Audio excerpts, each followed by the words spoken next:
दोस्तों टाइम हो रहा है 9:44। आज मैंने यहाँ पे कोई ट्रेड नहीं लिया। आज है अपने चैलेंज का 103 of 180 days one trading setup, जिसपे हम एक से ट्रेडिंग सेटअप पे ट्रेड लेंगे और देखते हैं कि क्या 180 डेज बाद हम प्रॉफिटेबल हो पाते हैं नहीं हो पाते। हम चलते हैं चार्ट में और देखते हैं कि क्या कंडीशन बना है। मेरा ट्रेड कंडीशन की प्राइस प्रीवियस डे के हाई के ऊपर हो या प्रीवियस डे के लो के नीचे हो। अगर हाई के ऊपर है तो ब्रेकआउट हो और प्रीवियस डे के लो के नीचे हो तो ब्रेकडाउन हो। आज प्राइस का कंडीशन क्या था? आज प्राइस प्रीवियस डे के हाई के लो और ये प्रीवियस डे का हाई, ये प्रीवियस डे का लो, इसके बीच में ट्रेड कर रहा था। जो अभी का जो मार्केट है वो बियरिश है। बियरिश कैसे, हम आइए पता करते हैं। सबसे पहले चलते हैं मंथली टाइम फ्रेम पे। मंथली टाइम फ्रेम जो कल था 24 को फेब का, वो 5 SMA के नीचे क्लोज हो गया है। इसके पहले भी क्लोज था। ये डबल कंफर्मेशन है कि अभी प्राइस थोड़ा अपने को सेल में दोबारा देखने के लिए मिल जाएगा। प्राइस 5 SMA के नीचे क्लोज है। 5 SMA के नीचे क्लोज है तो फिर ये 20 SMA, ये 50 SMA वीकली के अंदर भी क्लोज होना चाहिए, जो कि अभी हुआ नहीं है। आने वाले टाइम में होने के चांसेस बहुत ज़्यादा हैं। ये इसके नीचे क्लोज कर जाएगा। ये एक थोड़ा शार्प सेलिंग आने की कोशिश करेगा। प्राइस 5 SMA के नीचे, 20 SMA के नीचे, सबके नीचे है और 50 SMA के भी नीचे है। 50 SMA के ऊपर है तो ये जो कंडीशन है ये सेलिंग वाला कंडीशन है। ये ट्रम्प चाचा के candle high low as a support resistance काम कर रहा है। फिर हम चलते हैं डेली में। डेली में क्या कंडीशन है? प्राइस 5 SMA के नीचे, 20 SMA के नीचे और 50 SMA के सबके नीचे है ये लाइन। और प्राइस क्या कर रहा है? प्राइस 20 SMA को मिड लाइन ब्रेकर बना दिया, क्योंकि ये जो हाई लो है इधर सपोर्ट काम कर रहा है, रेजिस्टेंस काम कर रहा है। तो और यहाँ पे जो है 20 SMA के नीचे क्लोजिंग हो चुका है। कल एक थोड़ा गैप डाउन ले और 1 घंटे नीचे सस्टेन करे तो भाई अपने को एक अच्छा सेल में मिलेगा प्राइस। चलते हैं 1 आवर्स में। 1 आवर में क्या हुआ? आज लोगों को गंदा वाला ट्रैप किया गया। ये देख रहे हो चार्ट? ये थोड़ा जूम आउट कर देता हूँ, एक अच्छा चार्ट दिखेगा। ये जो सपोर्ट है ना, बार बार रिटेस्ट हो रहा है। ये रिटेस्ट हो रहा है, कल हो सकता है गैप डाउन लेके बैंड ब्लास्ट कर जाए और एक अच्छा फॉल देखने के लिए मिल जाएगा अपने को। कोई सा कुछ दिख ज़्यादा कुछ सीन है नहीं। एक बार गया, चलो ठीक है, 2 बार, 3 बार, 4 बार यहीं पे रुक रहा है। ये अब टूटने की तैयारी कर चुका है। यहाँ पे जो बुल बनने वाले हैं उनका एकदम मामला कर दिया जाएगा ख़त्म। आज हुआ क्या है, बहुत ही इंटरेस्टिंग चीज़ हुआ है। स्पॉट फीचर में दिखाऊंगा, फिर आपको समझ में आएगा कि गेम कैसे होता है। प्राइस कल ये नीचे ही क्लोज किया, आवरली के नीचे ही। तो आज लिया गैप अप। ये प्रीवियस डे का हाई याद रखो आप। प्राइस गैप अप लिया और 10 मिनट का ओ आर बी यहाँ पे ब्रेक कर दिया। ठीक है, यहीं पे ऑलमोस्ट नहीं ब्रेक हुआ था। इसके बाद आवरली कैंडल यहाँ पे बन गया। इसके बाद प्राइस ऊपर गया, प्रीवियस डे का एज अ रेजिस्टेंस लिया। इसके बाद प्राइस 5 SMA के नीचे आ गया। इसके बाद प्राइस में यहाँ पे क्या हुआ, ये इसके जानने के लिए हम चलेंगे फ्यूचर में। और फ्यूचर में बहुत ही इंटरेस्टिंग चीज़ देखने के लिए मिलेगा। ये मतलब लाइव मार्केट में आप टेस्ट करना, मेरी बातों का ज़्यादा वैल्यू मत करो। जो भी मैं बोल रहा हूँ वो मैंने लाइव से सीखा है, लाइव मार्केट में। और ये देख रहे हो यहाँ पे खेला। प्राइस क्या हुआ, यहाँ पे 10 मिनट का ओ आर बी ब्रेक हुआ, वीबैप से सपोर्ट लिया, प्राइस ऊपर गया।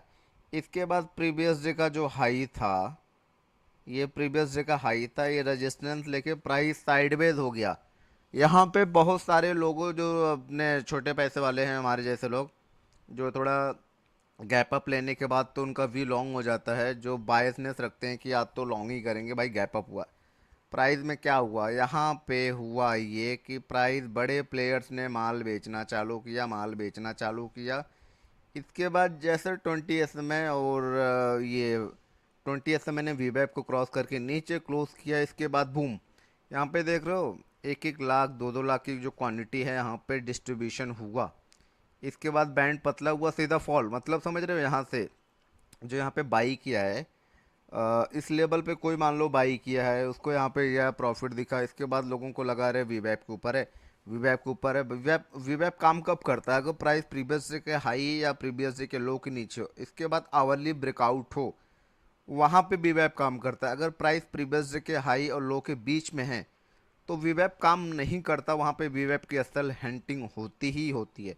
यहाँ पे कैसे काम करता है, ये जो आवरली ब्रेकआउट हो जाता है इसके ऊपर और प्रीवियस डे के हाई के ऊपर, फिर वीवेप बड़ा अच्छा काम करता, वीवेप एकदम 45 डिग्री में चलता, कोई समस्या नहीं था। फिर यहाँ पे जो डिस्ट्रीब्यूशन हुआ है 20 में वीवेप को क्रॉस किया है, इसके बाद ये मूविंग एवरेज नीचे है। आरएसआई जो अपना रिलेटिव स्ट्रेंथ है, उसका स्ट्रेंथ धीरे धीरे डाउन हो रहा है, प्राइस एक ही जगह रुका है, वहाँ पे डिस्ट्रीब्यूशन हो रहा है भाई, वहाँ पे डिस्ट्रीब्यूशन हो रहा है। उसके अपोजिट ऐसा नीचे कोई सेटअप बने ऐसा हो तो उसका अपोजिट वहाँ पे एक्यूमुलेशन होता है, इसके बाद प्राइस बूम। और ये प्राइस यहाँ पे ये किया, इसके बाद दो कैंडल में देख रहे हो 750 से दो तीन कैंडल में 650 के नीचे, ऑलमोस्ट 650 ही पकड़ लो, ठीक है। 550 100 पॉइंट का फॉल हुआ भाई, 100 पॉइंट मोर देन 650, ये दो ही कैंडल में कर दिया 100 पॉइंट। और चलते 150-200 पॉइंट का जो हुआ, और 150 पॉइंट का जो गेन हुआ था सीधा। इसके बाद आवरली में चलेंगे तो देखेंगे कि यार ये अपने डे लो को ब्रेक कर दिया, इसके बाद जब ब्रेक किया यहाँ पे ये 50 SMA के नीचे ब्रेक कर दिया, इसका मतलब है कि डे टाइम आवरली में ये 5 SMA के नीचे आ गया, 5 SMA के नीचे प्राइस आ गया तो बियरिश ही होता है। इसके बाद इधर आके क्लोज कर दिया, इसके बाद आवरली में चलते हैं तो यहाँ पे देखते हैं कि हुआ क्या है। आवरली में यहीं पे ये क्लोज कर दिया है, ये 5 SMA के नीचे क्लोज कर दिया है। कल गैप डाउन ले, इसके बाद सीधा बैंड ब्लास्ट करे, कल सेलिंग वाला दिन है, अभी लॉन्ग नहीं कर सकते जब तक, क्योंकि जो बड़ा मार्केट का टाइम फ्रेम है वो चल रहा है अपना बियरिश। यहाँ पे लॉन्ग के भी चांसेस मिलेंगे ऐसे आपको, ये जाएगा इधर से गिर जाएगा, बैंड धीरे धीरे पतला हो रहा है। इसके बाद ये और ये जब तक है, और जो बड़ा टाइम फ्रेम है वो सेल में है, और सेलिंग साइड मौका मिलता है तो वहाँ पे बहुत बड़ा मोमेंटम मिलेगा। जैसे ये सेलिंग साइड ये अच्छे से मूवमेंट किया, अच्छे से मूवमेंट किया, इसके बाद जब गिरावट हुआ तो 300 पॉइंट 400 पॉइंट का एक ही दिन होगा, क्योंकि जो बड़ा टाइम फ्रेम है वो सेल में है और ये सेल में ही है, और ये फॉल करेगा, एक अच्छा फॉल देगा। तो आज मेरे पास कोई ट्रेड नहीं है, ये मैं ट्रेड मैं नहीं ले सकता था, क्योंकि जो मेरा सेटअप है वो मैं एक सेटअप पे इंट्राडे में काम कर रहा हूँ, ये मैं 1 जुलाई 2028 तक करूँगा रियल मनी से। इसके बाद जो दो तीन सेटअप बाद में ऐड करूँगा, बट 1 जुलाई 2028 तक मैं एक सेटअप पे ट्रेड करूँगा। और एक सेटअप के कारण ये सब चीज़ें मुझे लाइव मार्केट में मिला, क्योंकि ये मैं महीने में मुझे 6-7 ट्रेड से ज़्यादा मिलता नहीं है, और बाकी दिन मैं लाइव मार्केट में बैठ के देखता हूँ कि प्राइस कैसे बिहेव करता है, क्या करता है। आप भी ऐसे देखोगे तो आपको भी समझ में आएगा, क्योंकि टाइम लगता है, कोई दिक्कत नहीं है इसमें, 1.5 से 2 साल का वक्त तो लग ही जाता है, 1000 दिन समझ लो यार, 1000 दिन तो लगता ही है। तो ये फॉल क्योंकि सब बड़ा टाइम फ्रेम सेल में है, और अपने पास कोई पोजीशन नहीं है, क्योंकि सेटअप नहीं बनेगा तो पोजीशन नहीं लेंगे, सीधी सी बात है भाई। नो सेटअप नो ट्रेड, अपना क्लियर कॉन्सेप्ट है, एक सेटअप पे कोई भी आप प्रैक्टिस करो। मैं 180 डेज बाद दिखाऊंगा कि क्या हम प्रॉफिटेबल हैं, अभी भी अपने पास 2 महीने हैं। अभी मैं टोटल जो मेरा ये लॉस है वो 1000 रुपये का लॉस तो झोल हो गया था, वो ओवरनाइट कैसे कैरी हो गया आई डोंट नो यार, मैंने पोजीशन एग्जिट किया ओवरनाइट हो गया। तो टोटल मेरा 3 के दिख रहा है, बट वो मैं 2 के काउंट करता हूँ, और ये पिछले मैच ये 2-3 दिन में 6 मंथ हो जाएगा।